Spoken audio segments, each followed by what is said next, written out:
ഞാൻ വന്നിട്ടുള്ളത് പാലും പഴവും ഉപയോഗിച്ചിട്ട് ഉണ്ടാക്കാൻ പറ്റുന്ന ഒരു കിഡ് ഡെസേർട്ടും ആയിട്ടാണ്. അപ്പോൾ നിങ്ങളുടെ കയ്യിൽ പാലും പഴവും ഉണ്ടെന്നുണ്ടെങ്കിൽ ഇപ്പം തന്നെ ഉണ്ടാക്കി നോക്കൂ കേട്ടോ. വേറെ ലെവൽ ടേസ്റ്റാണ്, എളുപ്പമാണ് ഉണ്ടാക്കാനും. അപ്പോൾ നിങ്ങൾക്ക് വീഡിയോ ഇഷ്ടമാവുകയാണെന്നുണ്ടെങ്കിൽ ഒന്ന് ലൈക്ക് ചെയ്യണേ. അപ്പോൾ ഞാനിപ്പോൾ ഇവിടെ 5 മൈസൂർ പഴമാണ് എടുത്തിട്ടുള്ളത്. ഇത് ചെറിയ പീസായി കട്ട് ചെയ്തിട്ട് വലിയൊരു മിക്സിംഗ് ബൗളിലോട്ട് മാറ്റാം. പിന്നെ വേണ്ടത് ശർക്കരയാണ്. ഞാനിവിടെ 3 അച്ച് ശർക്കരയാണ് കേട്ടോ എടുത്തിട്ടുള്ളത്. എന്നിട്ട് കല്ലിലിട്ടിട്ടൊന്ന് പൊടിച്ചെടുത്തതാണിത്.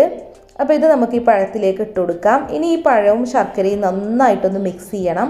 പഴം നന്നായിട്ട് ഉടഞ്ഞ് കിട്ടണം, അതുവരെ നമ്മളിതൊന്നിങ്ങനെ മിക്സ് ചെയ്തെടുക്കണം. ഇപ്പോൾ കണ്ടോ, പഴമൊക്കെ നന്നായി ഉടഞ്ഞ് ശർക്കരയും മിക്സായി വന്നിട്ടുണ്ട്. മിക്സിയിലിട്ടിട്ട് ക്രഷ് ചെയ്യേണ്ട ആവശ്യമൊന്നുമില്ല കേട്ടോ.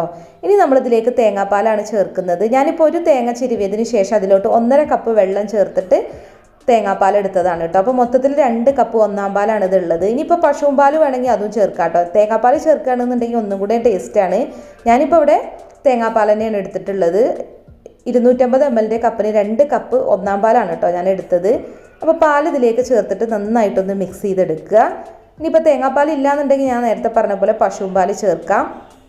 അപ്പോൾ ഇത് നന്നായിട്ട് ഇവിടെ മിക്സ് ചെയ്തെടുത്തിട്ടുണ്ട്. ഇനി നമ്മൾ അടുത്തതായിട്ട് ഇതിലേക്ക് ചേർക്കുന്നത് പൊരി അവിലാണ് കേട്ടോ. അപ്പോൾ ഞാനിപ്പോൾ 1 കപ്പ് അവിലാണ് ഇട്ട് കൊടുക്കുന്നത്.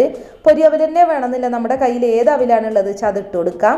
എൻ്റെ കയ്യിലിപ്പോൾ പൊരി അവിൽ ഉള്ളതുകൊണ്ടാണ് ഞാനിത് ഇട്ട് കൊടുക്കുന്നത്. ഇല്ലാന്നുണ്ടെങ്കിൽ ബ്രൗൺ കളർ അവിലുണ്ടല്ലോ, അതായാലും മതി, ഇല്ലെങ്കിൽ വൈറ്റ് അവിലായാലും മതി, ഏത് അവിലാണെങ്കിലും കുഴപ്പമില്ല. അപ്പോൾ ജസ്റ്റ് അത് ചൂടാക്കിയിട്ട് ചേർക്കുകയാണെന്നുണ്ടെങ്കിൽ നല്ലൊരു ക്രിസ്പിനെസ് ഉണ്ടാവും. ജസ്റ്റ് ഒന്ന് ഡ്രൈ റോസ്റ്റ് ചെയ്തിട്ട് ഇട്ട് കൊടുത്താൽ മതി. ഇതിപ്പോൾ പൊരിയവിലായതുകൊണ്ട് തന്നെ നല്ല ക്രിസ്പി ആയിട്ടാണ് ഇരിക്കുന്നത്, അതുകൊണ്ട് ഞാൻ വറക്കുന്നൊന്നുമില്ല. ഇനി ഇതിലേക്ക് കപ്പലണ്ടിയാണ് ഇട്ട് കൊടുക്കുന്നത്. ഏകദേശം ഒരു 1/4 കപ്പോളം കപ്പലണ്ടി റോസ്റ്റ് ചെയ്തിട്ടാണ് ഇട്ട് കൊടുക്കുന്നത്. കപ്പലണ്ടിയൊക്കെ ഇപ്പോൾ എല്ലാ കടകളിലും നമുക്ക് റോസ്റ്റ് ചെയ്ത് തന്നെ വാങ്ങാൻ കിട്ടുമല്ലോ.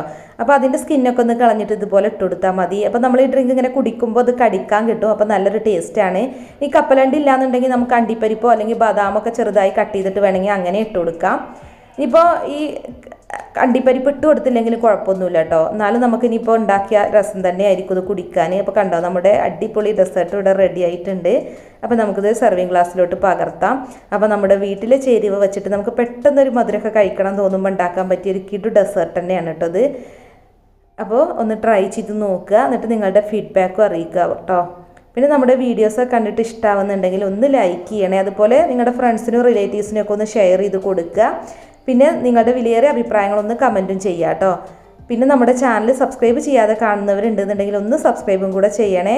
അപ്പോൾ ഇതുപോലുള്ള നല്ല അടിപൊളി വെറൈറ്റി ഈസി റെസിപ്പികളുമായി നമുക്ക് വീണ്ടും കാണാം. Thank you.